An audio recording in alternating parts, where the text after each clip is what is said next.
Hey, you're watching Confession Multiverse, the channel where we bring you the most unforgettable confessions, straight from the people who lived them. It started like every love story does, with trust, with laughter, with plans for the future. But behind that smile, there was a secret waiting to shatter everything. Minutes before our wedding, her bridesmaid slipped me a note. At first, I wanted to laugh. My brain begged me to believe it was nerves, a prank, anything but the truth. Something written in the rush of pre-wedding chaos. But when I opened it, I realized I wasn't about to start a marriage. I was about to escape a lie. The ink was messy, rushed, almost desperate. My eyes scanned the words, and with every line, my stomach dropped lower.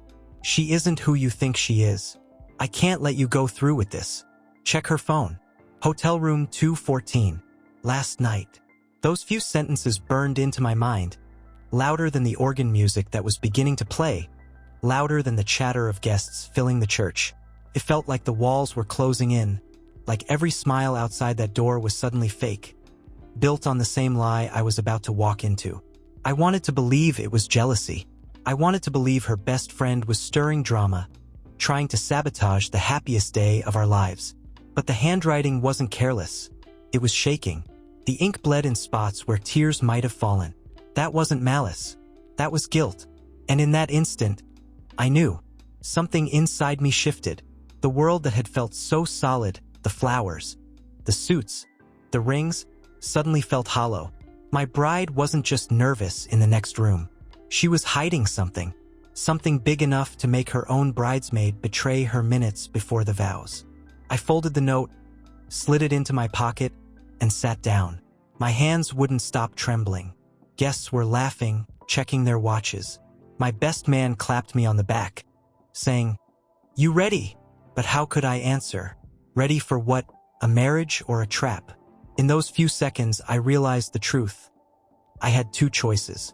Walk out there, smile, and lock myself into a lifetime built on secrets, or follow the thread of this note, even if it unraveled everything.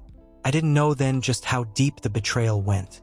I didn't know the note would lead me to a hotel room, a phone full of photos, and the end of a relationship I thought was forever.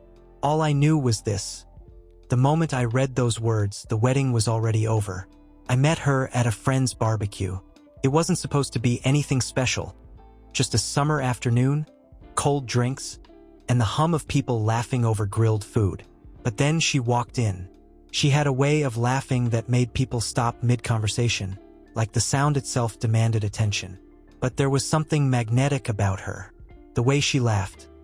Not polite or rehearsed, but full-bodied, unafraid, the kind of laugh that made you feel like maybe the world wasn't so heavy after all.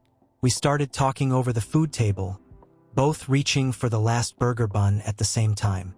She joked that I should let her have it because she was hungrier, and I laughed harder than I should have. That moment felt like a spark, the kind you read about but never expect to feel yourself. Our first date was the very next week. A coffee shop on a rainy Tuesday.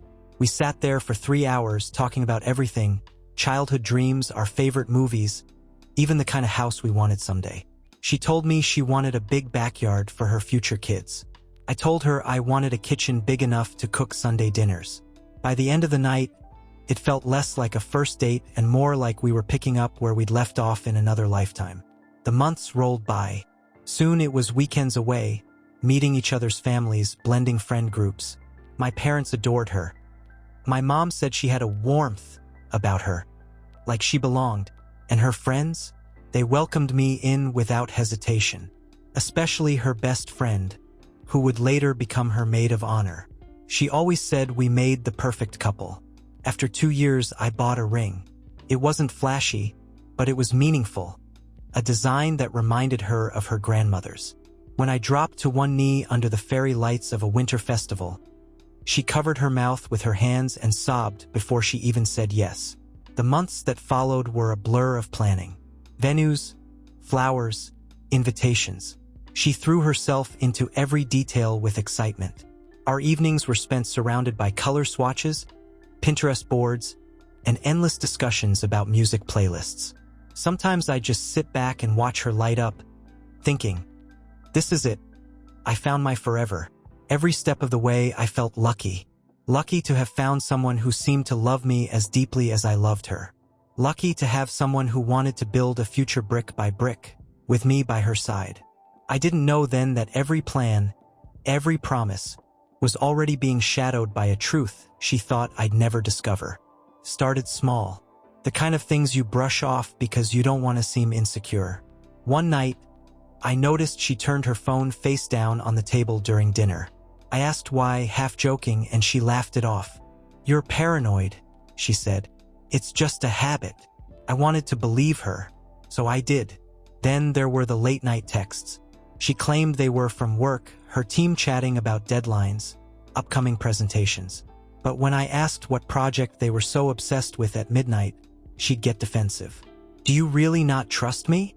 That question always cut deeper than it should have. There were other things, too. Nights when she came home smelling like perfume I didn't recognize. She bought dresses I'd never see her in. Pieces that seemed chosen for a life I wasn't part of. Weekends when she suddenly had girls' nights or spa trips with no photos, no posts, nothing to prove they'd happened. Her mood shifted, too. One week she'd be clingy, telling me she couldn't wait to be my wife. The next, she'd be distant, scrolling endlessly on her phone, claiming she was just tired. I told myself I was imagining things. That pre-wedding stress does this to people. That planning a wedding is overwhelming, and I should be patient. But my gut told me otherwise. The biggest red flag came one evening when we were packing for a weekend away. I noticed her suitcase wasn't filled with casual clothes like usual. Instead, it was dresses, short, glamorous, the kind she never wore around me anymore. I laughed nervously and said, "You're really dressing up for the lake?" Her eyes flickered, just long enough to betray her mouth. "Oh, I thought we might go somewhere nice." That pause told me more than her words. Still, I let it go. I told myself not to ruin the moment. I told myself trust mattered more than suspicion. But deep down, a voice I couldn't silence whispered, "Something is wrong." I pushed it aside. Because love makes you blind. Because I wanted so badly to believe in the life we were building. Because I didn't want to face the possibility that the woman I was about to marry was already halfway out the door. What I didn't realize was that all those little doubts, all those ignored signs, were pointing me straight toward the truth. And that truth would hit me minutes before I said, "I do."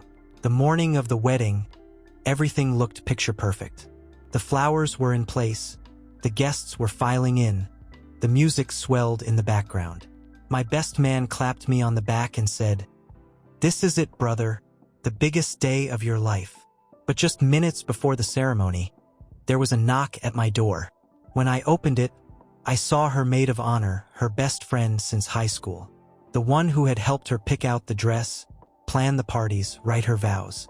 But she wasn't smiling. Her face was pale, her eyes red as if she'd been crying. She didn't say much. She didn't need to.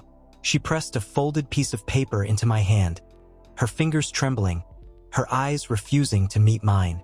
"Read it," she whispered. "Please, don't ignore this." And then she walked away. My pulse thundered as I unfolded the note.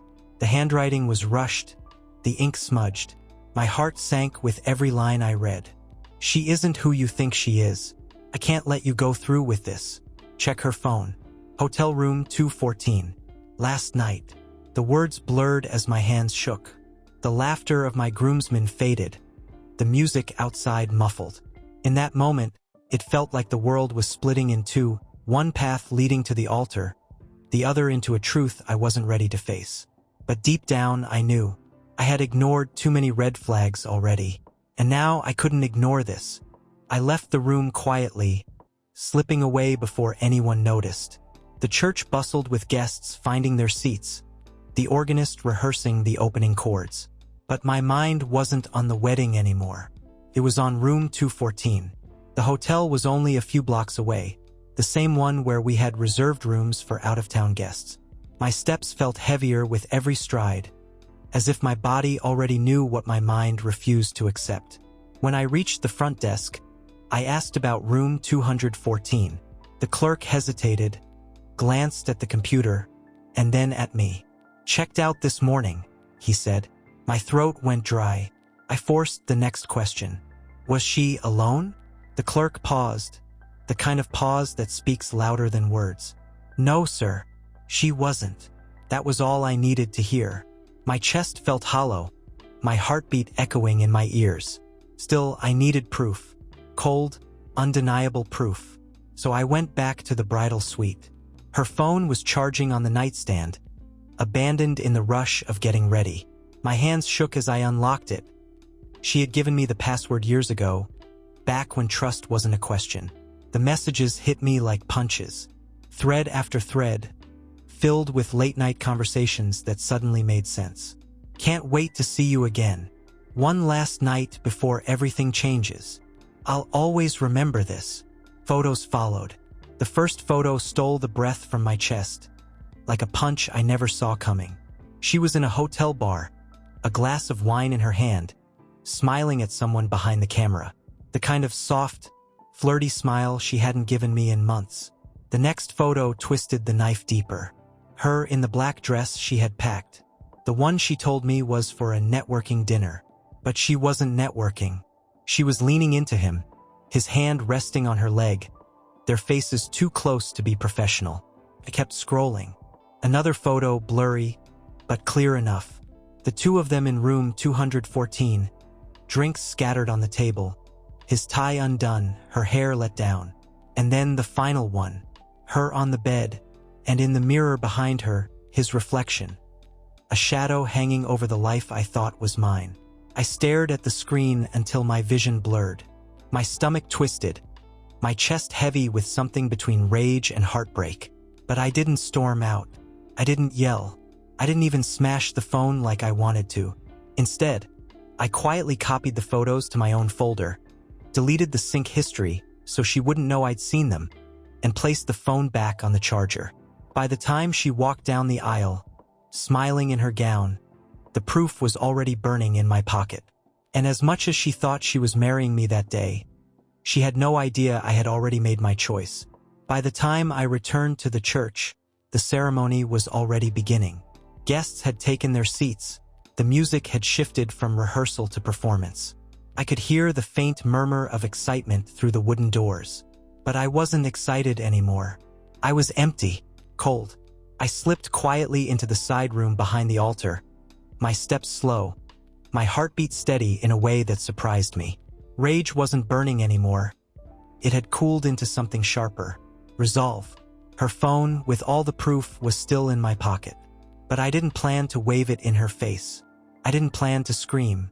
That would only give her power.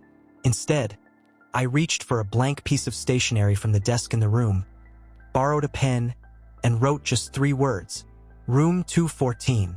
I folded the note neatly, placed it where the minister's book usually rested, and walked out. Moments later, the doors opened.